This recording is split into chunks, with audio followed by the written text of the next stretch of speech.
Agora nós temos o painel 2, que é o impacto dos eventos na atividade turística e no meio ambiente, cuidados com a capacidade de absorção e risco para não comprometer a população e o meio ambiente. Nós temos a professora Luísa, que vai fazer a mediação e vai convidar os participantes. Muito obrigada, Silvana. Vou convidar para compor a mesa aqui comigo o Marcel Balaciano, que, além de subsecretário municipal de Desenvolvimento Econômico e Inovação do Rio de Janeiro, ele também é pesquisador licenciado do Instituto Brasileiro de Economia da FGV, doutorando da FGV, tem mestrado em Economia Empresarial e Finanças também pela FGV e em Administração. Ele é bacharel em Economia. Obrigada, Marcel, por estar aqui com a gente. Muitas pautas super interessantes para a gente discutir aqui hoje. Vou convidar também Cristina Mazeda, diretora-geral da Casa de Cultura de Paraty, formada em Comunicação Social pela Universidade de Taubaté, com especialização em produção audiovisual pela Escuela de Imagen e Sonido, na Espanha, onde por 11 anos ela trabalhou como coordenadora-geral da Cripinha, foi secretária de Cultura de Paraty, fez coordenação executiva do processo de titulação de Paraty como cidade criativa da Unesco, e além do processo de certificação de Paraty como patrimônio mundial também da Unesco. Muito obrigada por estar aqui com a gente. Vou convidar também para compor a mesa Ana Vieira, sócia fundadora, diretora operacional e sustentabilidade da Boomerang, especialista em soluções de sustentabilidade para eventos. Há 10 anos ela transforma grandes produções em experiências de impacto positivo à frente de projetos e festivais como Rock the Mountain, The Town, Lollapalooza, além de turnês de artistas como Coldplay, Caetano Veloso e Maria Bethânia. Também muito obrigada por estar aqui com a gente. Obrigada. A gente tem aqui uma mesa que é uma mesa super diversa, de mais uma vez composta por pessoas que estão decidindo aspectos políticos relacionados à produção de eventos e pessoas que estão trabalhando em diferentes espaços da produção cultural. Então, eu queria começar com uma pergunta para o Marcel. A Rio Tour, a partir do calendário, né, que é o Rio o ano inteiro, vocês fizeram um estudo, uma pesquisa, que era Rio Destino de Grandes Eventos. Quais são os principais aspectos que você acha que foram interessantes desse estudo, que podem ser ressaltados para esse nosso grande macro tema, que é o impacto não só impacto negativo, mas também impacto positivo dos eventos, né? A gente sabe que o município do Rio de Janeiro tem se posicionado para trazer grandes eventos para o Rio de Janeiro. Então, o que você pode destacar dos principais resultados ou informações relevantes que pode abrir essa nossa discussão sobre impacto econômico, social e ambiental dos eventos? Bom dia a todos. É um prazer estar aqui na PUC sempre. A prefeitura tem uma relação muito forte com a PUC, né? Com o prefeito, o prefeito, inclusive, foi aluno aqui da PUC, com relações diretas com o padre Anderson. E aqui na Casa da Inovação também a gente tem uma relação muito próxima, tanto com o Gustavo, os professores Gustavo, Rafael Nasser, o pessoal do Instituto de Energia também. Então, sempre é um prazer voltar aqui. Meu nome é Marcel Balaciano, sou subsecretário de Desenvolvimento Econômico e Inovação aqui do Rio. Trabalho nessa gestão com o secretário de Desenvolvimento, Osmar Lima. E a gente tem uma relação muito forte com a área de turismo, com a Rio Tour em especial. A gente tem um acordo, Secretaria de Desenvolvimento Econômico e a Rio Tour, para fazer esses estudos econômicos todos. Estão aqui falando também em nome do presidente da Rio Tour, o Bernardo Fellos. A gente lançou, na verdade já era uma demanda muito grande, muito antiga, de se fazer um calendário de eventos, que é uma coisa relativamente simples, né? Assim, juntar todos os eventos numa plataforma única. A gente fez, a prefeitura fez, a Rio Tour fez, no começo do ano, em abril, um grande evento no Roxy, onde apresentou esse estudo e que a gente mostrou todos os principais dados, não só econômicos, mas a importância dos eventos para a cidade e apresentando, né, o calendário. Os principais dados que eu acho que eu destaco, e são até muito impressionantes, a cidade no ano passado teve mais de 4 mil eventos. Quando eu falo de evento, estou falando dos eventos autorizados pela prefeitura, lá pela CPE. Isso vai desde um evento de menor porte até os grandes eventos, Rock in Rio, Carnaval e tudo mais. Então, esses 4 mil eventos levaram a mais de 20 milhões de participantes para esses eventos todos. Uma informação importante é que a gente considerou também um bloco de Carnaval sendo um evento. Então, são mais ou menos uns 500 blocos. Então, 3.500 eventos, mais 500 blocos. E os blocos têm uma participação muito grande de pessoas, né? Tem blocos com, sei lá, com 1 milhão de pessoas. No último carnaval foram quase 7 milhões de pessoas, 6,8 milhões de pessoas, de participantes que foram nos blocos. E isso tudo teve um impacto de aproximadamente 20 bilhões de reais que a gente estimou desses eventos todos. O carnaval, que é o grande evento, né, do Rio, tem um impacto de 5,7 bilhões de reais. A gente tem uma publicação, também em parceria com a Rio Tour, da Secretaria de Desenvolvimento Econômico, com a Fundação João Goulart, é, que estima 5,7 bilhões o impacto econômico do carnaval. A gente também faz isso para o Réveillon, e tudo isso acaba sendo o nosso soft power, né? Eu acho que isso, o Rio de Janeiro, é muito isso, e a gente agora também tem, por 2 anos, os 2 últimos anos, o show de maio, todo mundo no Rio, com a Madonna e a Lady Gaga. Eu acho que sobre esse show de maio, obviamente tem também um impacto econômico, vão milhões de pessoas na praia, aumento de arrecadação, os turistas vêm, mas eu acho que talvez a coisa mais importante seja, não talvez a mais, mas uma das mais, é o quanto que a imagem positiva do Rio aparece lá fora. O Rio é, geralmente aparece, falando de imprensa internacional, né, por questões negativas, segurança, algo que ocorreu há poucas semanas atrás, noticiando no mundo inteiro. E aí, quando vem uma Madonna, uma Lady Gaga, para 2 milhões de pessoas na praia de Copacabana, isso aparece de forma muito, muito positiva, e dá para tangibilizar isso também. Cada um dos dois shows foi mais ou menos 250 milhões de dólares que apareceu o Rio de mídia espontânea na imprensa internacional. Eu acho que isso, então, acaba sendo uma das principais questões que aparecem. E assim, a gente tem, eu acho que recentemente, até esse fim de semana, o Rio bombou de uma forma absurda. Eu sou fluminense, então não vou deixar o futebol de lado, mas né, nesse fim de semana, a gente teve na Cidade do Samba 3 dias com desfiles das 2 escolas do Grupo Especial, lá comemorando o Dia Nacional do Samba, sexta, sábado e domingo. No sábado teve o jogo, a final da Libertadores do Flamengo, foi em Lima, mais aqui a cidade, os bares lotados. A gente até fez umas estimativas do quanto que isso impactou positivamente na economia do Rio. No domingo teve a comemoração no centro. No domingo teve a inauguração da árvore de Botafogo, ou seja, em apenas um fim de semana, o Rio bombou muito nesse aspecto. Então, acho que é isso. E os dados do turismo estão muito, muito positivos, né? Basicamente, a média pré-pandemia, 1,2 milhão de turistas estrangeiros visitavam a cidade. Hoje a gente já bateu até outubro 1 milhão e 800. Devemos bater mais de 2 milhões de turistas estrangeiros visitando a cidade nesse ano.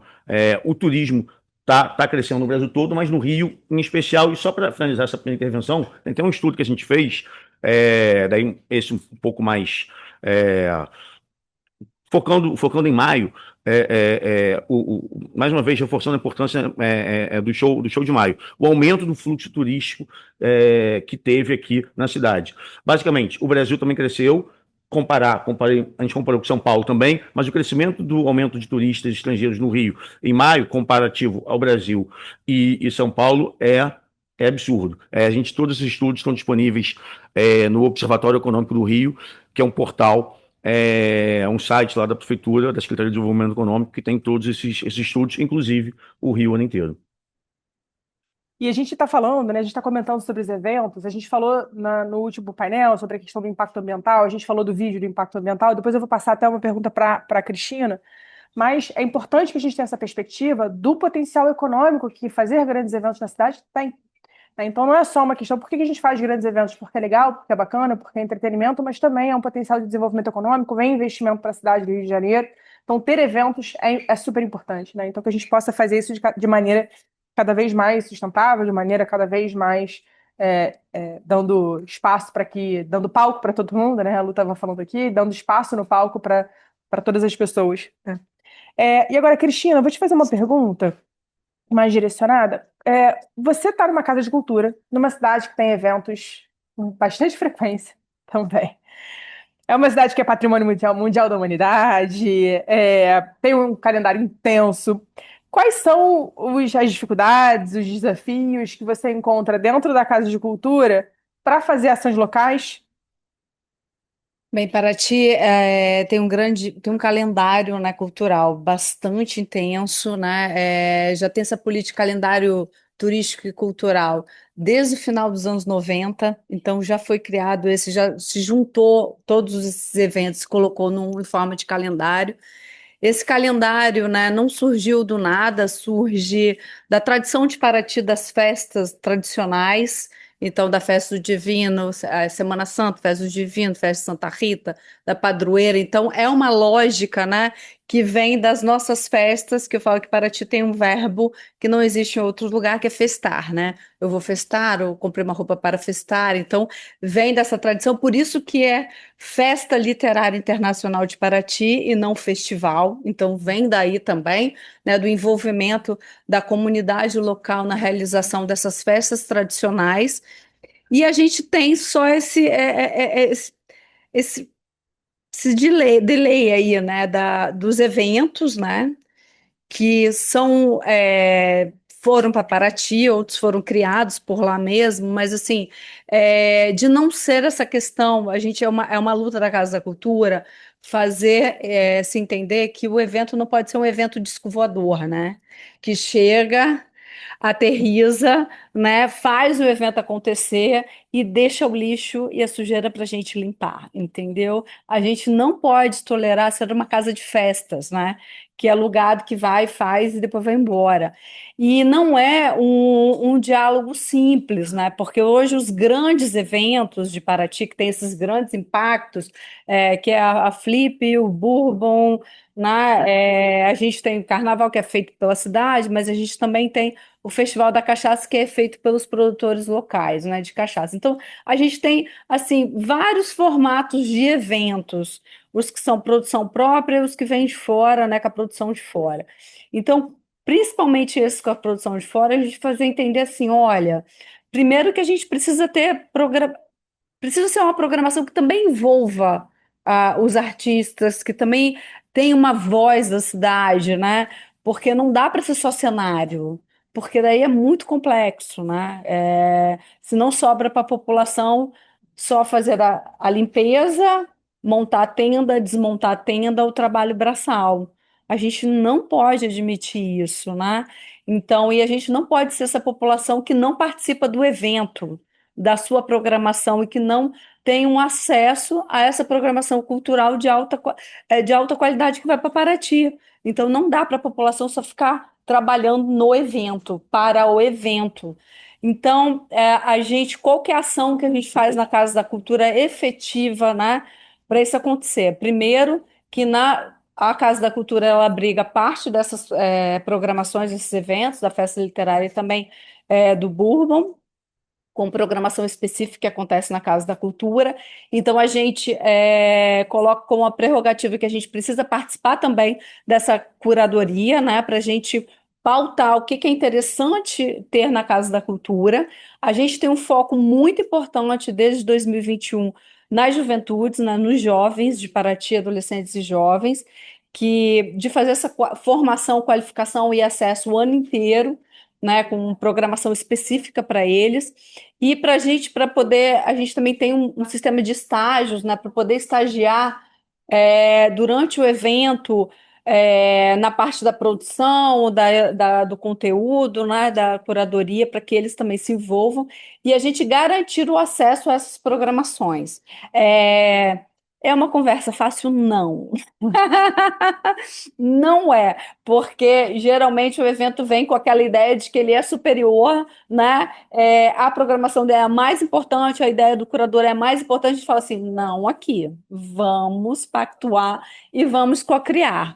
Então, assim, para a gente é importante, a gente optou por essa decisão de colocar os jovens aí participando. A gente consegue atingir muitos, não tantos quantos a gente gostaria, mas a gente está crescendo nesse sentido. Legal.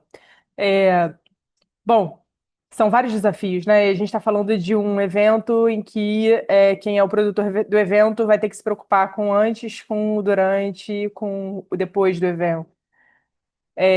Mas você entende, você falou que não é um diálogo fácil, mas você entende que tem ficado mais fácil ou a mentalidade continua sendo uma mentalidade de chega, aterriza e sai? Olha, eu acho que em alguns eventos, esses que têm mais lastro, né, o diálogo está sendo mais fácil, a gente consegue essa cocriação, consegue esses resultados. O grande problema é que Paraty virou essa plataforma de a cidade ideal para os eventos. Então, todo mundo quer fazer evento em Paraty, né? Então, evento de cerveja, de moto, sei lá, de vela agora, Paraty nem inventa direito. Enfim, é uma coisa assim, é uma Bahia, né? Outro dia teve, gente, aí você fala assim, mas que evento agora é esse? É um tal de monta e desmonta tenda que você fala, meu Deus do céu, qual evento agora que está acontecendo? Você fica meio perdido nesse monta e desmonta tenda que virou, tipo, toda semana tem um evento. E eu acho isso muito complexo, porque a cidade precisa respirar, ela precisa ter muitos finais de semana sem evento, né? Para você estar no ritmo normal da cidade. Então, esses que chegam, né? Eu falo que eles chegam sempre falando assim: não, a gente já tem tudo, a gente só precisa. Aí aquela história, a gente só precisa da prefeitura, do palco, som, luz, iluminação, banheiro químico, a limpeza urbana. Eu falo assim: não, precisa de tudo, né? Só isso. Aí acho que isso não custa nada. Aí fala assim: não, e a gente também precisa do espaço da Casa da Cultura todos os dias. Você fala assim: tá, e precisa ter uma contrapartida, né? Qual é? Ah, não, a contrapartida já é o evento. Eu falo, não, não é. Então, assim, aí você fala, então é uma questão muito complexa, e cada vez isso aumenta mais essa demanda. Fala que tem patrocínio, mas depois não tem. Aí é uma pressão para se colocar no calendário da cidade. Se coloca no calendário, se lança, vai ser agora em dezembro. Aí depois tem uma pressão de falar assim, mas está no calendário. A prefeitura vai cancelar? A Casa da Cultura não vai deixar acontecer desse evento. Então, rola uma. Aí você fala, então, assim, o evento ele é muito importante, né? Mas eu acho que eles precisam ser qualificados, né? Eles precisam ser pensados, precisa ter toda essa questão da sustentabilidade, né? De entender esse montar, desmontar tenda, o lixo, a questão do lixo, a relação com a cidade, envolver, né, a população a participar dessa programação e nem ser, não somente ser aquele lugar onde vai aterrissar, montar a tenda, daqui a pouco desmonta e vai embora. Você fala, oi, o que deixou? E usa a imagem da cidade, né? Esse uso da imagem da cidade, né? Como cidade criativa da Unesco pela gastronomia, é um título muito importante. É a única cidade brasileira com menos de 50 mil habitantes, a única que não é capital, que é cidade criativa. Então, assim, é patrimônio mundial, o único sítio misto do Brasil, né? Pela sua cultura e biodiversidade. Está numa seleta lista de apenas 39 sítios mistos no mundo. Então, e está tendo e tem essa falta de entendimento do que é esse lugar, né? Só para ser esse palco e cenário. Então, isso é uma discussão que a gente precisa ampliar, não só no município, mas como estado do Rio de Janeiro também. Então, para mim, assim, é uma honra estar aqui, né? De Paraty na capital, né? A gente é interior, apesar de estar no litoral, a gente é interior. Poucas políticas chegam do governo do estado, de fato, né? Desse pensar esse patrimônio tão importante, né? Acho que aí. Muito obrigada, Cristina. E terminando a primeira rodada aqui, uma pergunta também um pouco mais desafiadora para a Ana, para a gente começar o diálogo. Você trabalha para grandes eventos, aqueles eventos que chegam na mídia, chamam a atenção do público. E é um evento que mobiliza pessoas, é um movimento que mobiliza uma infraestrutura, é um movimento que mobiliza uma série de recursos para que aquele evento possa acontecer. E não só isso, mas cada vez mais tem sido cobrado desses produtores de grandes eventos que fiquem atentos aos diversos aspectos, inclusive que foram comentados no painel anterior. Quais são as necessidades que precisam ser atendidas, como é que a gente muda a infraestrutura, o atendimento às pessoas que estão participando dos eventos, para que a Lu possa participar integralmente, né, para que os filhos que têm deficiência auditiva, para que as pessoas que têm algum nível de autismo ou algum outro tipo de necessidade especial, que eles efetivamente possam ser integrados nesse evento.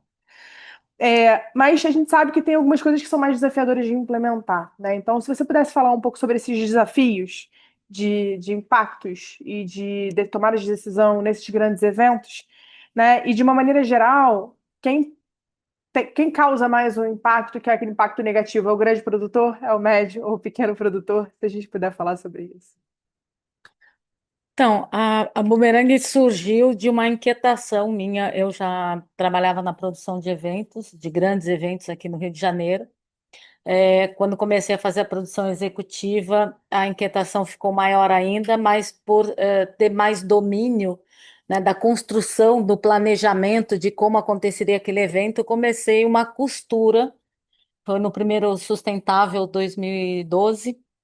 E comecei uma costura já tentando otimizar, porque até então o discurso era sempre sustentabilidade é caro, fazer gestão de resíduos é caro. Naquela época nem se fazia muito gestão de resíduos em eventos, então era tudo muito desafiador, né? Então, comecei a gente teve aqui a Copa do Mundo, depois as Olimpíadas, que ajudou bastante, né? Abrir um pouco algumas oportunidades, mas ainda ficou um pouco mais tímida. A gente teve uma diferença até vindo numa. A gente está sentindo uma diferença do público das produtoras da pandemia para cá, né? E principalmente nos últimos 2 anos, que tem uma atenção um pouco maior. Eu acho que já começa com uma grande dificuldade de que praticamente nenhum local ele é construído hoje em dia para receber um evento e para receber um evento de uma forma sustentável. E principalmente quando a gente vai falar uma área que é a nossa especialidade, gerenciamento de resíduos, não tem. Dificilmente tem uma área adequada, uma rota adequada, quase nenhuma planta prevê isso, né? Quando vai se construir um evento, tem esse entendimento, e a gente dificilmente é chamado, alguns eventos, até os eventos maiores, que têm uma preocupação maior. O que ajuda muito a gente ultimamente são os grandes players, patrocinadores que exigem por parte das produções dos eventos que tenha gerenciamento de resíduos, que apresente os relatórios, que apresente os manifestos. Então, isso tem ajudado muito nesses 2 últimos anos, com que efetivamente isso esteja dentro da pauta do planejamento dos grandes eventos, né?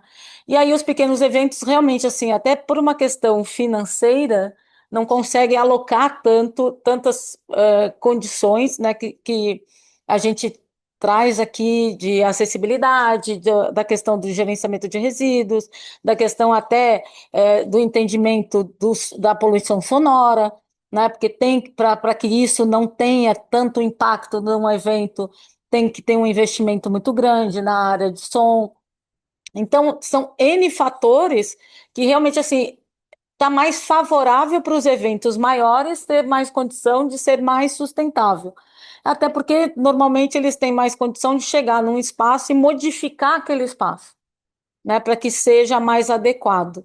Mas tem melhorado e tem pulverizado bastante. Até quando a gente começou, não tinha ninguém fazendo gerenciamento de resíduos em grandes eventos. A gente fez 9 anos Carnaval de Rua, desenvolvemos todo o projeto. Estamos no projeto de maio, fizemos Madonna, fizemos a Lady Gaga. A gente está, acabei de vir de The Town, a gente está fazendo Fórmula 1. Então, assim, tenho visto que cada vez mais realmente isso assim não tem mais como não ter nos eventos, né? E aí realmente é difícil. Aqueles eventos são mais autorais, não tão eventos tão show.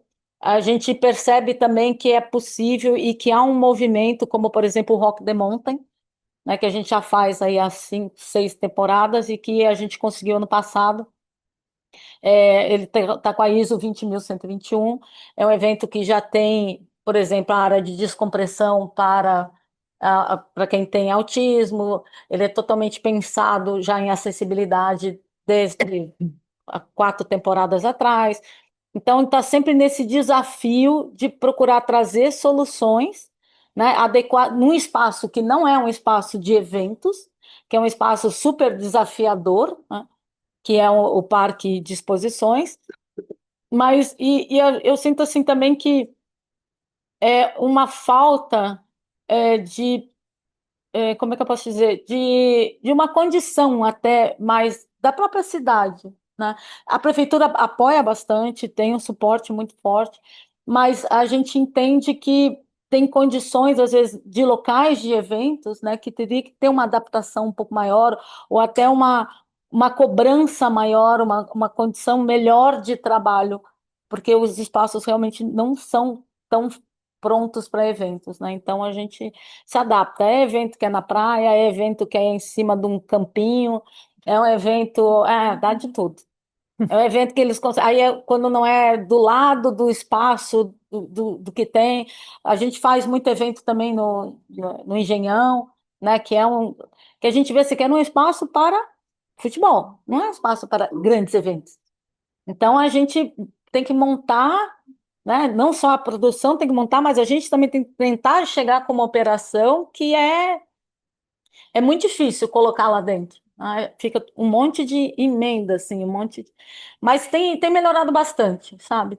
Eu tenho visto, assim, principalmente do ano passado para cá, a gente tem percebido com uma grata surpresa de que as pessoas estão procurando e está vindo mais empresas, tem mais gente tentando fazer, tem mais gente demonstrando, e o público também, né? Acho que é muito legal, assim, ter a adesão do público. A grande dificuldade também é engajar o público. Porque por mais que a gente se esforce, por mais que a gente coloque também as melhores condições, nem sempre o público participa, dificilmente, né? Realmente ele está ali para o show. Pela primeira vez eu não sou uma pessoa de ir muito em show, tá? Fui durante muito tempo, parei de ir por um tempo e voltei aí agora. Eu vou a Maracanã, também sou tricolor como, né? Sabia que a gente tinha tido alguma identificação. Mas vou a Maracanã. O Maracanã, por exemplo, é um que tem uma acessibilidade física, mas ainda tem um grande caminho ainda a percorrer, por exemplo, quando você fala de acessibilidade para pessoas, por exemplo, com algum tipo de que precisam de uma sala de descompressão. Não, não existe isso ainda hoje lá. Mas, pela primeira vez recentemente, eu vi no show da Maria Bethânia e do Caetano Veloso várias. Foram vocês que fizeram. A gente está fazendo gestão de resíduos. Eu vi a sala de descompressão, tradução de Libras no telão, tinha no telão, então não precisava ficar lá.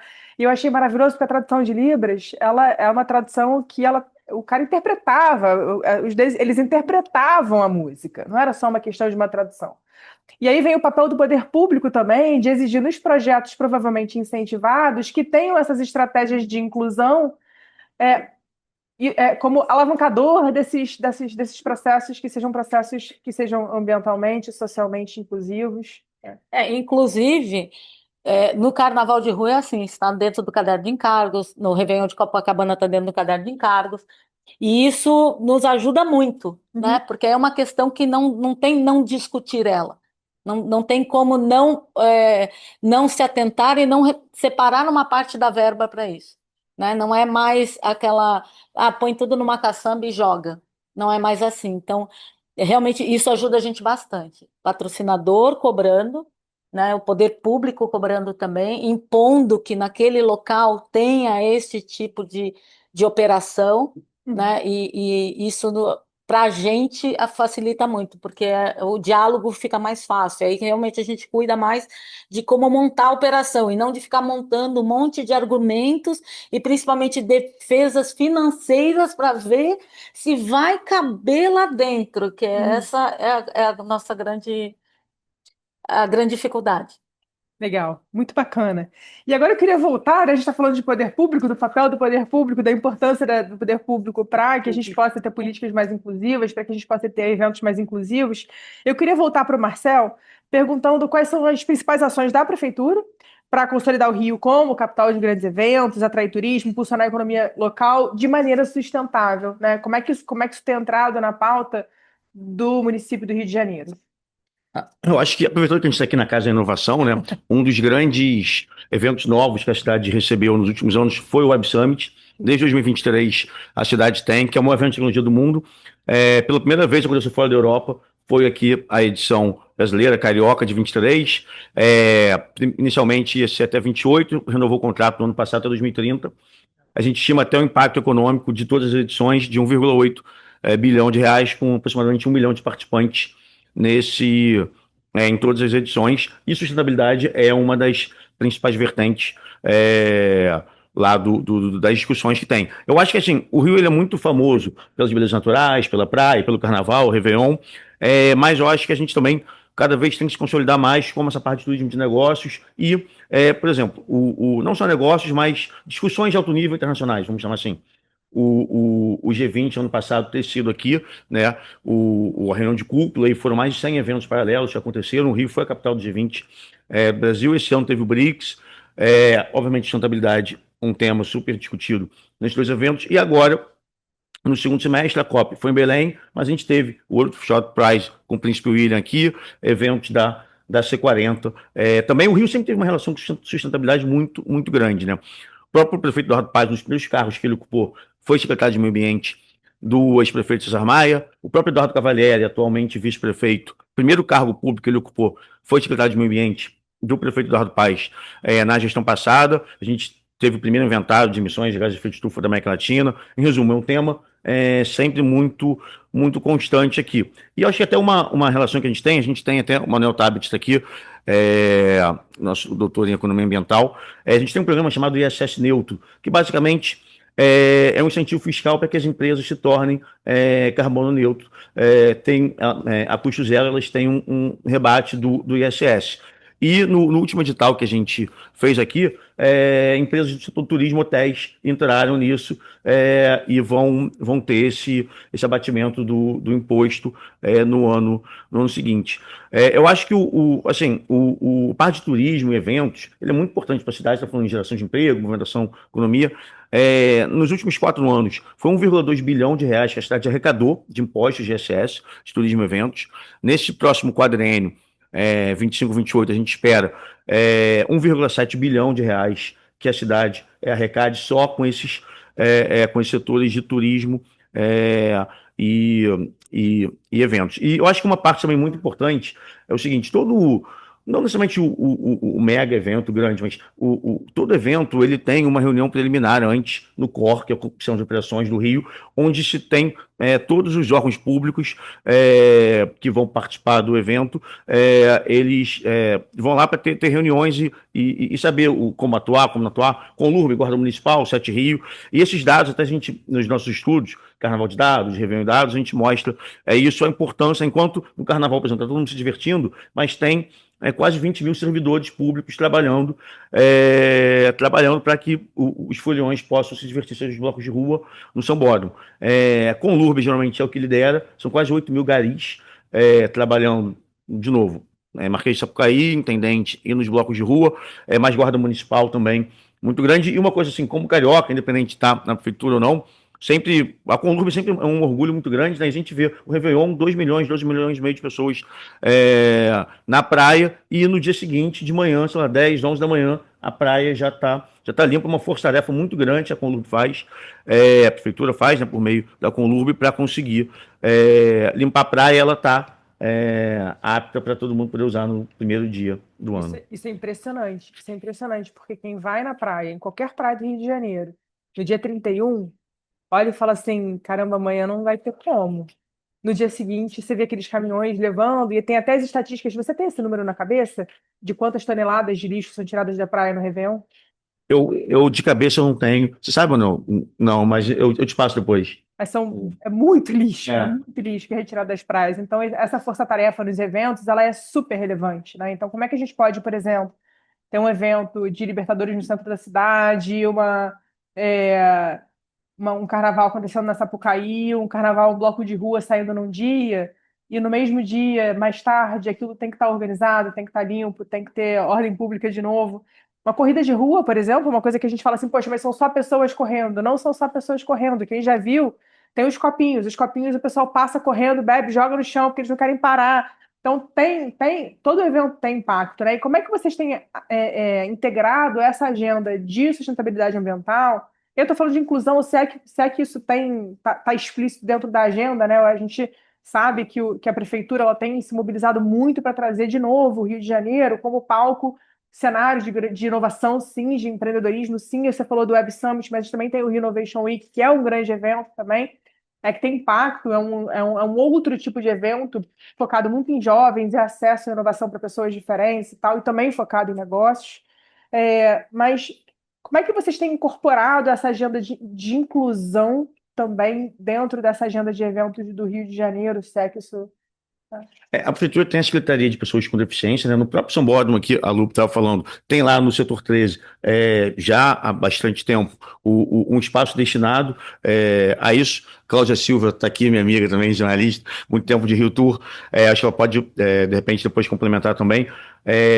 Mas todos esses grandes shows, quando tem o show de maio, por exemplo, tem uma área específica lá na frente para as pessoas com deficiência, obviamente.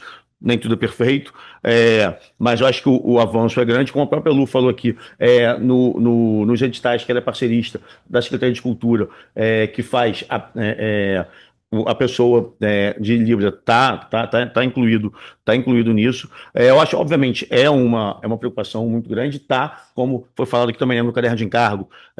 Caderno de encargo é o que a Rio Tour faz, a prefeitura faz por meio da Rio Tour, para que uma empresa vencedora, nos últimos anos a Dream Factory tem ganho, possa montar a operação toda, botar os banheiros químicos, enfeitar a cidade, contratar os ambulantes licenciados, são 15 mil ambulantes licenciados para trabalhar nos blocos de rua, então faz essa operação toda e tem questões de sustentabilidade, de acessibilidade também, acho que presente no caderno de encargo. Acho que uma coisa importante, mas sempre super abertos a ter melhorias, mais o carnaval, o próximo carnaval, se eu não me engano, é o último carnaval desse caderno de encargo atual, que ele é de 3 anos, então, ou seja, possíveis melhorias, o tempo é agora para ser feito para o próximo, pro próximo período do caderno de encargos dos blocos de rua.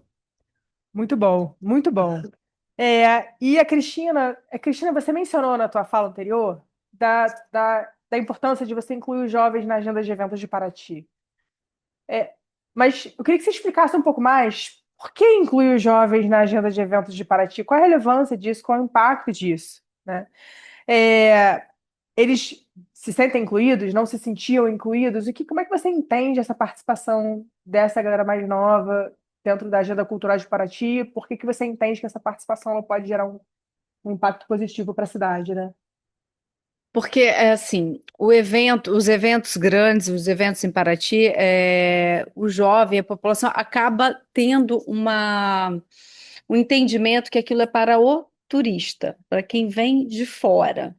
Então, não é uma questão que está lá o evento, a Flip, o Burbo, enfim, está o evento, eu vou lá participar do evento. Não, tem uma barreira invisível, sabe? Essa barreira invisível é de ser a cidade turística e que tem esse acesso, ninguém limita o acesso, mas o não se sentir dentro, né? Não é a mesma coisa de uma festa do Divino, onde é uma festa tradicional de Paraty, que é um movimento coletivo da sociedade local, né? Daquela comunidade. Então, a Flip, para ele chegar, um jovem, e participar de uma mesa na tenda dos autores, ou ir a ver um debate, né? Uma mesa, mesmo na tenda do telão. Esse caminho que parece ser muito fácil, muito óbvio, né, muito claro, porque tem até os ingressos que se distribuem, mas não é só isso, né? Não é somente dar o ingresso. Você tem que ter um trabalho contínuo ao longo do ano, você tem que ter trazer esses conteúdos de forma paulatina, sabe? E introduzindo, aproximando desse universo cultural, dessa questão, porque senão ele não se sente atraído e ele não se sente parte daquilo, né? Então, na Flip você vê muito poucos jovens, assim, pouquíssimos de Paraty, dali nascidos, que estudam em escola pública, nos eventos, né, nas mesas.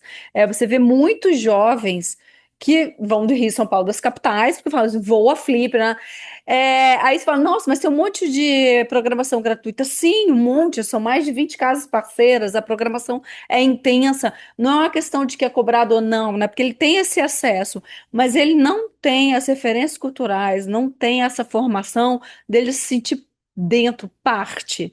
E a mesma coisa do Burba, enfim, de um festival de música instrumental, jazz, blues, provavelmente o show do Ferrugem, né? De um pagodeiro, com certeza ele vai estar lá, né? Mas ele não vai estar no show do Stanley Jordan, né? Então, assim, porque precisa ter uma formação prévia, precisa ter essa aproximação, né? Que isso os eventos não fazem, e que isso a Casa da Cultura a gente está tentando fazer. Né? É óbvio que a gente não consegue fazer para todos, mas a gente tem há 3 anos faz um programa que é Inspirar para o Futuro, que é essa formação, né, da gente aproximar o jovem da Casa da Cultura com formações, laboratórios, experiências, enfim, uma série de iniciativas que o aproximam e que aí ele se sente parte daquilo. Então, é algo sutil, mas a partir do momento que ele se sente parte, que ele se vê dentro, a gente virou a chavinha, né? Então, é porque tá ali, mas ele não se vê dentro, sabe? É para o outro. E sempre é a gente mostrar, abrir essas portas, essas janelas, né? Para esses jovens, de que ele não necessariamente ele só precisa ser o garçom, né? O garçom, o recepcionista, o carregador de malas, não, ele pode ser o produtor, ele pode ser um técnico de som, ele pode ser um curador, né, um co-curador, enfim, ele pode ser o que ele quiser, né? Então, assim, aproximar o jovem a esse mundo de possibilidades que Paraty tem, mas que está perto, mas não está acessível, né? Então, a gente está falando de acessibilidade. Essa acessibilidade também é muito importante. Se a gente está falando de grande repertório cultural, a gente também está falando de desenvolvimento econômico, né? A gente está falando de dar acesso a diferentes repertórios que existem aí, como cultura brasileira, Uhum. como cultura internacional, que também podem ser incorporadas por esse jovem e ajudam no processo criativo, ajudam em uma série de outras coisas, né? Inclusive de entendimento de quais são as possibilidades de futuro. E é interessante porque isso tem a ver com aquilo que você estava falando. Na hora em que você envolve os jovens dentro desses eventos que acontecem dentro de Paraty, a gente também está falando de um legado, né? De um legado que não termina porque se a gente consegue incorporar isso dentro do próprio aspecto cultural da cidade, Uhum. por meio dos jovens ou por meio das pessoas que participam do evento, né? E não colocar Paraty como um sítio em que pessoas de fora vão porque é bonito. E depois, quando vai embora o evento, vai embora a cultura, vai embora o conhecimento, vai embora a expertise, né? A gente está falando de uma degradação até ambiental, de uma degradação do espaço físico, sem a continuidade daquele conhecimento, a continuidade daquilo que visitou a cidade, né? E tem só um outro aspecto, assim, um outro ponto que eu queria tocar, que Paraty virou também esse lugar onde muitas pessoas, né, das grandes capitais, né, principalmente pós-pandemia, pandemia e pós-pandemia, foram morar, né? Então, assim, com boa qualificação, formação, né, qualificação, né, e o que que acontece? E todas as pessoas estão ocupando postos de trabalho, né? Mais qualificados, que ganham mais, e a população local ela vai ficando cada vez mais apartada, mais com aquele nicho de os trabalhos menos qualificados, né? Então, inclusive, muitas pessoas perguntam para mim assim: ah, de onde você é? Eu falo, não, eu sou daqui. Aí falam, mas como assim você é daqui? Eu falei, eu sou daqui. Eu sou de Paraty, eu nasci aqui, mas saí, estudei, né? Eu tive essa oportunidade, mas eu sou daqui. Então, assim, isso me chama muito atenção, né? Eu falo assim, cara, é muito curioso que eu estou no meio onde as pessoas perguntam assim, da onde você é, qual lugar você é, de qualquer parte, né, do Brasil, menos o daqui. Eu falo assim, não, mas eu sou daqui. Então, eu acho que eu tenho esse olhar muito, assim, muito, muito específico para esse jovem, porque eu quero que eles tenham oportunidade e quero que eles ocupem esses lugares, essas posições de liderança, né? E que eles tenham esse orgulho e possam dialogar de igual para igual com quem veio de fora e ocupou os espaços. E só para finalizar assim, essa fala, a gente faz algumas chamadas públicas, né, na Casa da Cultura para mediadores culturais, para comunicação, para alguns postos, né, algum prestador de serviço, enfim, para colaborar com a casa. 80% são de pessoas de fora de Paraty, com um currículo que eu falo assim, gente, é quase preocupar o que eu estou fazendo, né? Então, aí eu falo assim, então, e a gente começa a analisar isso e fala assim, nossa, gente, o buraco está muito mais embaixo, né? E não só dos postos de trabalho, dos cursos laboratórios que a gente faz também. E a gente já começou agora a fazer uma limitação, assim, bem específica, porque para os cursos que a gente faz, a gente coloca faixa etária de 16 a 29, querem me matar, me chamam de etarista, não sei o que, não sei quanto. Eu falo, gente, mas olha só, se a gente não coloca essa faixa etária, o jovem não se inscreve. Aí a gente só tem o público de 30 e pouco, 40 e pouco, lá, e muitos aposentados que foram morar em Paraty se inscrevem. Aí eu falo assim, gente, vamos fazer isso daqui. E olha, e vai lá no Instagram da Casa da Cultura, tem muitas críticas sobre isso. Só que eu falo assim, aí que fala, Cris, acho melhor a gente parar com isso. Eu falei, não, a gente está fazendo uma boa comunicação, que todo mundo já entendeu o que é para o jovem. E a gente aumentou significativamente a inscrição dos jovens, principalmente da zona rural e costeira. Bacana, bacana. Muito legal, muito legal. E Ana, qual é o serviço de gestão de resíduos que é mais procurado pelos produtores de evento e que você assume, né? E que outras ações vocês oferecem pela Boomerang para diminuir o impacto socioambiental no território que ocorrem os eventos, esses eventos que você ajuda a produzir? Na verdade, prestar o serviço, né?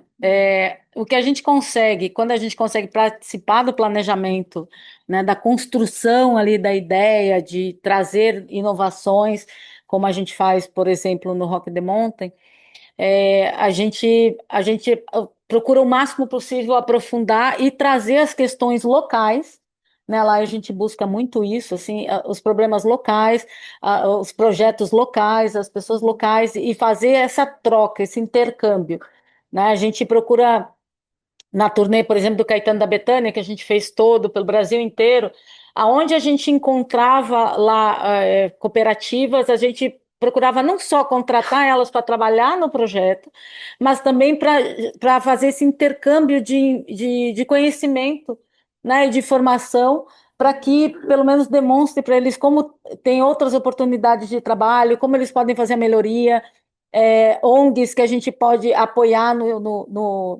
ao longo do espaço. Por exemplo, agora a gente estava na Fórmula 1, a cooperativa de catadores tem lá, ela tem um sonho de fazer uma compostagem numa área nova que ela pegou. Então, a gente começou a fazer a ligação, né, uma comunicação entre uma agrônoma que trabalha com projetos agroflorestais e compostagem, com uma empresa que trabalha para eventos fazendo o gerenciamento do resíduo das cozinhas, e um player, né, um restaurante que faz o catering da área VIP, que aí seria montando todas as pontas, e assim a gente procura transformar as pessoas que estão ali, que participam da gente nos projetos, como a gente também procura fazer, a gente também presta serviço de limpeza, carregador, e a gente tem levado muito também, discutido muito com os nossos clientes a condição de não só de contratação, como de trabalho também, porque tem essa dificuldade, né? Tem espaços, às vezes, que a gente tem que não tem um refeitório, e tem que se montar um tal de um refeitório, mas não cabe. Por exemplo, o evento na praia, né? O evento na praia normalmente ele tem uma área física delimitada que tu precisaria fazer crescer mais para poder abraçar, mas aí nós entendemos. Olha lá. Tem a condição, né? Tem a condição do espaço público, né? Porque a gente sabe também o quanto leva também esse incômodo para o público lá de que está tirando a praia dele, está tirando a liberdade dele e tudo mais. Mas fica sempre faltando um espacinho, né? A gente, no ano passado, aconteceu isso. A gente montou uma área, tipo, agregada, assim, para fora, porque precisava de um espaço maior, porque é uma movimentação muito grande, né? É um evento que só de carregadores tem 600 homens num dia, né? E como é que cabe ele lá dentro, né? Naquele espaço ali delimitado? Então, é isso que eu acho que tem que trazer essa discussão também, que é a adaptação, né? E esse planejamento antes do quanto cabe ali e essa negociação do que tem que minimamente ter ali dentro e de que tamanho, né? Porque senão não tem. A gente faz evento, por exemplo, no Pier Mauá, às vezes dá vontade de dizer, cara, eu gostaria de ter uma balsa e botar o resíduo ali e tirar de balsa, porque fica intransitável. Tem eventos que montam ali de uma forma intransitável. E não há área de armazenamento de resíduos. Então, a gente tem que ficar buscando sempre coelho da cartola para tentar fazer caber obrigações e necessidades mínimas, né, num setor até que não é tão formado, né? O setor de eventos a gente não aprende numa faculdade, a gente aprende aprendendo, apanhando, ralando, virando madrugada, estressando, é assim que a gente aprende, né? Tirando couro e vai embora, e dias e noites, é assim que vai. Então, é tudo muito empírico, não tem um regramento, né? Cada agência trabalha de um jeito, né? Cada agência em cada lugar trabalha de um jeito diferente. Então, a gente é diferente, por exemplo, de gerenciamento de resíduos, que tu tem uma padronização, tu tem uma normativa, né? Tu segue uma regra. Só que essas normativas, elas não foram feitas, obviamente, para dentro de evento. E o evento não é feito pensando nisso aqui. A grande dificuldade que a gente tem é fazer caber, né? É essa adaptação. Quando a gente fala no início, por exemplo, me pediam muito assim, eu quero um evento 100% sustentável. Não existe.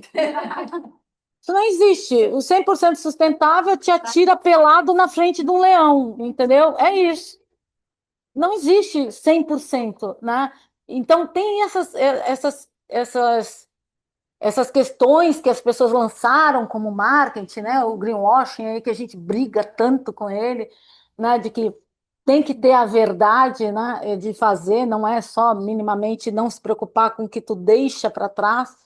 E aí é isso, as pessoas criaram uma ideia e dizem, não, mas o fulano me dá um selo. Mas como é que ele dá o selo dele mesmo? Diz assim, não pode. Né? Você tem aí hoje normativas, tem a ISO 20121 e outras internacionais que você é auditado. Esse é o correto. Né? Você está buscando um selo. Como tem também, você falou agora da ISS neutro, né?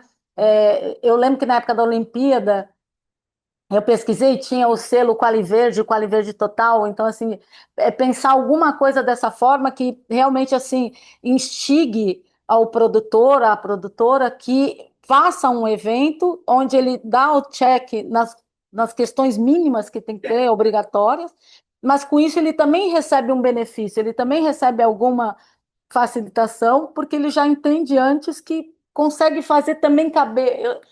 Como eu produzi evento também, eu sei o quanto é difícil fazer caber, às vezes, o orçamento né? Dentro de todas as questões. É. Essa linha ali do. É muito difícil, é muito difícil. Alguém tem que pagar a conta, né? E ao mesmo tempo o evento tem que se pagar e ele tem que acontecer. Então é uma balança que está sempre, né? Tá sempre pendendo para um lado, pendendo para o outro. É difícil, mas assim, a gente tem visto. E outra coisa, assim, quando a gente planeja muito para fazer um bom gerenciamento de resíduos, é muito planejamento. Né? O que eu mais amo no resíduo é que ele fala. Né? Ele me conta uma história, ele me conta se tem um trabalho bem feito desde o início ou não. Na ponta aqui, apesar de a gente sempre ser o último a ser visto, né? Quase ninguém dá bola para a gente está sempre no fundão, mas ele fala muito do que está acontecendo lá dentro. É o desperdício, né? É a falta de planejamento. A gente vê demais isso nos eventos. Assim.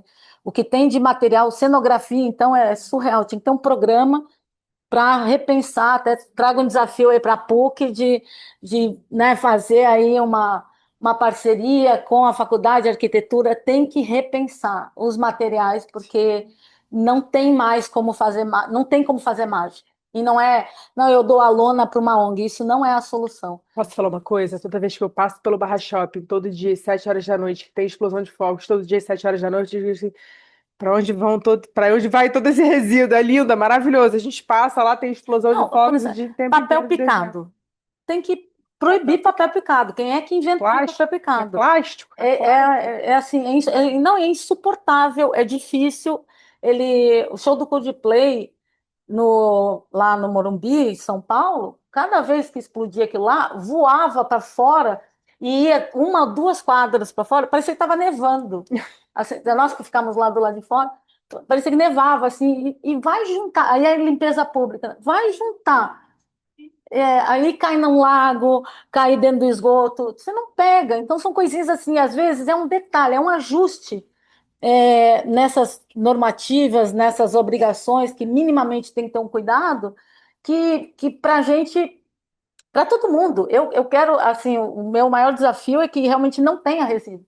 Né? Eu não quero que tenha resíduo para que eu tenha que ficar trabalhando, eu quero que não tenha resíduo. Então, e esses são alguns detalhezinhos assim que fariam muita diferença.